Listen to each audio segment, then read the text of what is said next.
Hello and good morning, everybody. My name is John Tollison, as usual.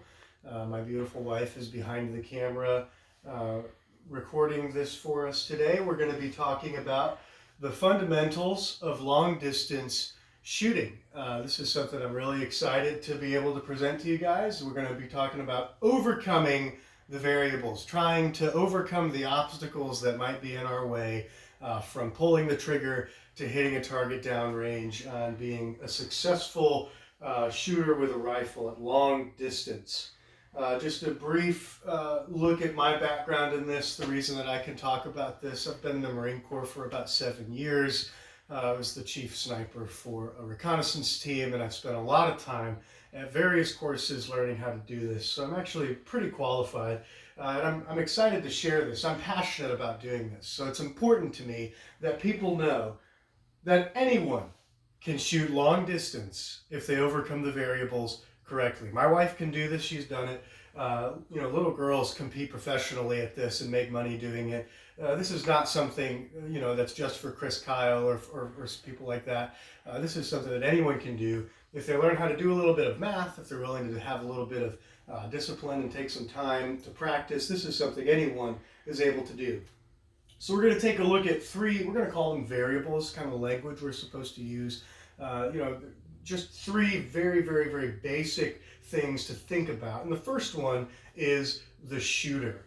The shooter actually is a variable. You are an obstacle to yourself when you pick up a rifle and attempt to shoot it. If you think about it, right, if you just picked up a rifle and tried to hold it out like this, there would be a lot of play, a lot of wiggle in the rifle, especially by the time you get to the end of the muzzle, just because your muscles aren't strong enough to hold it perfectly still. You're not going to be able to do that.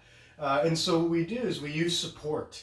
And the first thing we talk about is bone support. So this is me in Kuwait shooting in the prone, and so we don't want to have to hold the rifle up, so we just lay it on the ground and lay down behind it. And you can see that my elbow's digging into the ground and my spine is forming a straight line. And you can't tell from this photo, but if you looked at it from the top down, you would see that my elbows essentially form a tripod behind the rifle. So I'm using all of the bone structure in my elbows, my forearms, my shoulders, and my spine to create something that allows the rifle to stay still and to recoil smoothly.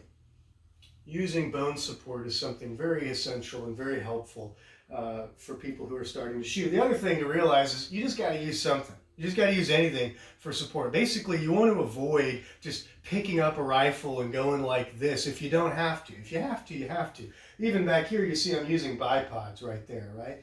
Those are easy to acquire, but this is a shooting tripod that me and Brandon set up once in a house, right? And you can set a gun in that, right? If we shoot out of helicopters, one of the things we do is we take ratchet straps and we string them on the doorway, and then we hook the rifle into the ratchet straps, right? It's all about being creative in a sense, is to just use things, right? If you're in your backyard and you see a coyote or a skunk or something that you're trying to shoot with a 22, you'd probably be able to shoot it like that if it's close enough. But if it's a little further away, why not grab a chair or a trash can and lay the gun on that? It'll be a lot smoother, a lot more stable, and you'll be able to have more success in shooting the target. The last couple of things I wanted to just mention briefly, just so that you're aware that these things are concepts to be familiar with, right, is natural respiratory pause and trigger control. These things go together, right? These are a little bit less about like your body position and the positioning of the rifle itself. These are all about how you take the shot. And so when I say natural respiratory pause, what I'm talking about, if I inhale like this,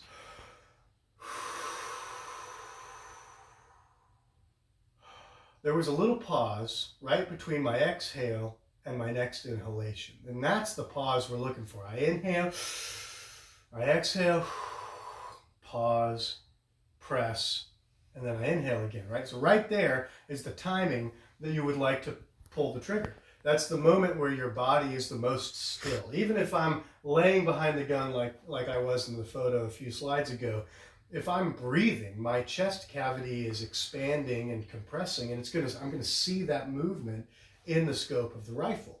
And the natural respiratory pause is the stillest moment for the human body to take the shot. When you hear, weirdos talk about shooting between heartbeats and stuff like that, it's because they're using this natural respiratory pause. You can hear your heartbeat better in that moment.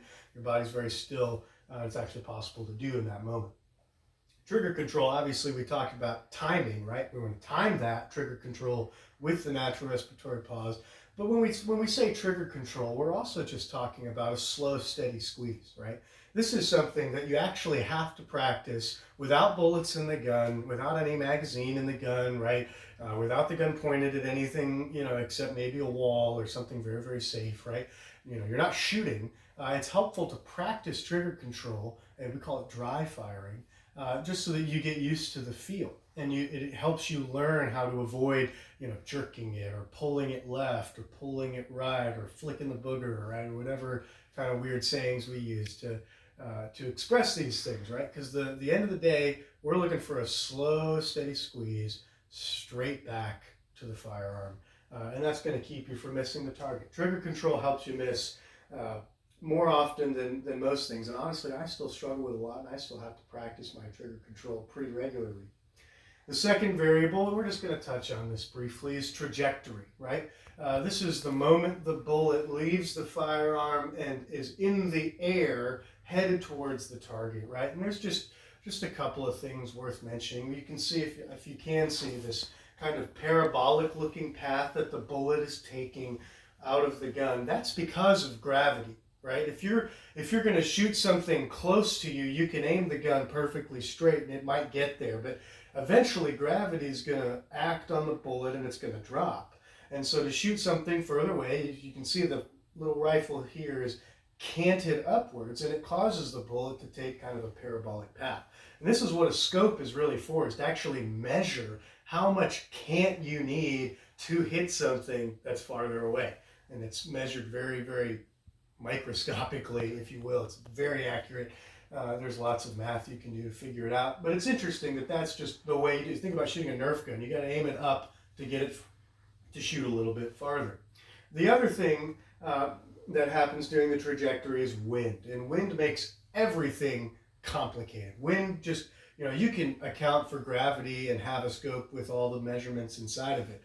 But wind is just going to change no matter what. It's just always going to be changing. It's always going to be throwing you for a loop. It's going to tornado. It's going to do things, right? It's just challenging. And the most important things to think about when it comes to wind is that if, just like gravity pulls down, I'm going to aim up to account for it. If wind is blowing left, I'm going to aim right. If the wind's blowing to the right, I'm going to aim left. We call this shooting into the wind. And when we talk about wind value, miles per hour, we're basically just saying how hard is the wind blowing and from what direction is it blowing. And that kind of adjusts how much I shoot into the wind or how little I shoot into the wind to make those adjustments.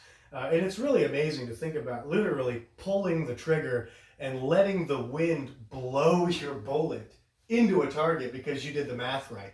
It's amazing. It's really something to be proud of when you do that successfully from a long ways away.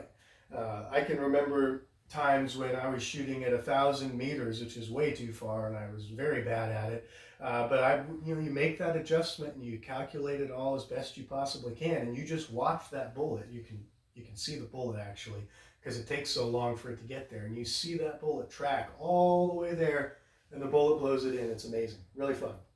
The final variable we're going to talk about is the target, and I just had one thing that I wanted to bring up with this because it's worth mentioning, and this is what we call focusing on the reticle. So when I'm talking about the target, I'm talking about kind of our perception of the target as we look through a scope and we try to shoot, what's on the other end of it. And this is my buddy Bobby. Nobody was injured in this photo. This was a prank that we were playing on somebody. But this is kind of an example of what I'm talking about, right? Is the way that our eyeballs work is we're able to focus on things really quickly. So I can look at my wife right now, and I can look at my hand, and I can look back at my wife and back at my hand. And I focus on those things automatically. Our eyes are designed to do that very quickly. Scopes and actually cameras are slow at that. They actually take a little bit of time, and scopes, you have to adjust them manually to get them to do that kind of focusing. And that focus will cause you to miss, believe it or not. And the safest way hands down, the safest way to account for that, to keep you from missing something, especially if you're shooting far away, is to never focus on the target. You don't want to have a crisp, clear, rabbit or steel target or whatever it is that you're trying to shoot. You want to have a crisp, clear reticle in your view. You want to have just a perfect view of that. You don't want to be looking directly at what's behind the reticle. You want to know that it's there, but it's almost like it's in your peripheral vision, even though it's not quite. But you're just focusing on that reticle, and then you're kind of just staple gunning to the target that's behind it. So this is just a really helpful way to avoid all the focal planes and all the things that we have to think about. It's a safe way to account for that at distance. So in conclusion, and hopefully this wasn't super overwhelming, this is just a helpful introduction to the idea that anyone could shoot long distance if they learn to overcome these variables. These are the main things that we need to think about when we're trying to hit something far away with a rifle. And so thank you for listening. I hope you enjoyed and learned something, and maybe have some interest in pulling out the old gun and seeing what you can hit from far away.